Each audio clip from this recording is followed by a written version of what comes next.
2025ರ ಸೂರ್ಯಗ್ರಹಣದ ದಿನ ನಾವು ಏನು ಮಾಡಬಾರದು? ಸೂರ್ಯಗ್ರಹಣದ ಸಮಯದಲ್ಲಿ ದೇವರ ವಿಗ್ರಹಗಳನ್ನು, ಫೋಟೋಗಳನ್ನು ಸ್ಪರ್ಶಿಸಬಾರದು. ಸೂರ್ಯಗ್ರಹಣದ ಸಮಯದಲ್ಲಿ ಆಹಾರವನ್ನು ಬೇಯಿಸುವುದು, ತಿನ್ನುವುದು ಶುಭವಲ್ಲ. ಆದರೆ ಮಕ್ಕಳು, ರೋಗಿಗಳು, ವೃದ್ಧರು ಆಹಾರವನ್ನು ಸೇವಿಸಬಹುದು. ಸೂರ್ಯಗ್ರಹಣದ ಸಮಯದಲ್ಲಿ ದೈಹಿಕ ಸಂಬಂಧ ಹೊಂದುವುದನ್ನು ತಪ್ಪಿಸಬೇಕು. ಸೂರ್ಯಗ್ರಹಣದ ಸಮಯದಲ್ಲಿ ದೇಹಕ್ಕೆ ಎಣ್ಣೆಯನ್ನು ಹಚ್ಚಿಕೊಳ್ಳಬಾರದು. ಸೂರ್ಯಗ್ರಹಣದ ಸಮಯದಲ್ಲಿ ಚಾಕು, ಕತ್ತರಿ, ಸೂಜಿ ಮತ್ತು ದಾರಕ್ಕೆ ಸಂಬಂಧಿಸಿದ ಯಾವುದೇ ಕೆಲಸವನ್ನು ಮಾಡಬಾರದು. ವಿಶೇಷವಾಗಿ ಗರ್ಭಿಣಿಯರು ಇದರ ಬಗ್ಗೆ ವಿಶೇಷ ಕಾಳಜಿ ವಹಿಸಬೇಕು. ಸೂರ್ಯಗ್ರಹಣದ ವೇಳೆ ಉಗುರು ಮತ್ತು ಕೂದಲುಗಳನ್ನು ಕತ್ತರಿಸುವಂತಹ ತಪ್ಪನ್ನು ಎಂದಿಗೂ ಮಾಡಲು ಹೋಗಬಾರದು. 2025 ಸೂರ್ಯಗ್ರಹಣದ ದಿನ ನಾವು ಏನು ಮಾಡಬೇಕು?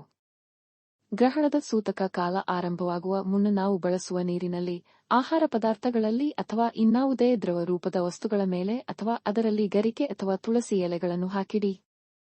ಗ್ರಹಣದ ಸಮಯದಲ್ಲಿ ದೇವರ ವಿಗ್ರಹಗಳನ್ನು ಸ್ಪರ್ಶಿಸುವುದು ತಪ್ಪಾದರೂ ನಾವು ಈ ಸಮಯದಲ್ಲಿ ಧಾರ್ಮಿಕ ಗ್ರಂಥಗಳನ್ನು ಅಥವಾ ಪುಸ್ತಕಗಳನ್ನು ಓದಬಹುದು ಅಥವಾ ಪಠಿಸಬಹುದು.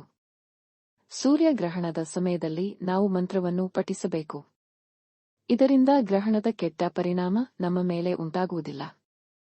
ಸೂರ್ಯಗ್ರಹಣ ಮುಗಿದ ನಂತರ ಮತ್ತೆ ಸ್ನಾನ ಮಾಡಬೇಕು. ಸೂರ್ಯಗ್ರಹಣದ ಸಮಯದಲ್ಲಿ ತರ್ಪಣ, ಶ್ರಾದ್ದ, ಜಪ, ಹವನ, ದಾನ ಇತ್ಯಾದಿ ಧಾರ್ಮಿಕ ಕಾರ್ಯಗಳನ್ನು ಮಾಡಬಹುದು. ಗ್ರಹಣ ಮುಗಿದ ನಂತರ ದೇವರ ಪೂಜೆ ಮಾಡಿ ಮತ್ತು ದಾನ ಮಾಡಿ. ಸ್ನಾನ ಮಾಡಿದ ನಂತರ ದೇವರ ಕೋಣೆಯನ್ನು ಶುದ್ಧೀಕರಿಸಬೇಕು. ಸೂರ್ಯಗ್ರಹಣದ ಸಮಯದಲ್ಲಿ ನಾವು ಯಾವುದೇ ಕೆಲಸವನ್ನು ಮಾಡಬೇಕಾದರೂ ಅದರ ಬಗ್ಗೆ ಸರಿಯಾಗಿ ತಿಳಿದುಕೊಂಡು ಮಾಡುವುದು ತುಂಬಾನೇ ಉತ್ತಮ. ಗ್ರಹಣದ ಸಮಯದಲ್ಲಿ ನಿಷಿದ್ಧ ಕೆಲಸಗಳನ್ನು ಮಾಡುವುದರಿಂದ ಅಶುಭ ಫಲಗಳನ್ನು ಎದುರಿಸಬೇಕಾಗುತ್ತದೆ. ಹಾಗಾಗಿ ಸೂರ್ಯಗ್ರಹಣದ ಸಮಯದಲ್ಲಿ ನಾವು ಯಾವ ಕೆಲಸ ಮಾಡಬೇಕು, ಯಾವ ಕೆಲಸ ಮಾಡಬಾರದು ಎಂಬುದನ್ನು ಸರಿಯಾಗಿ ತಿಳಿದುಕೊಂಡಿರಬೇಕು.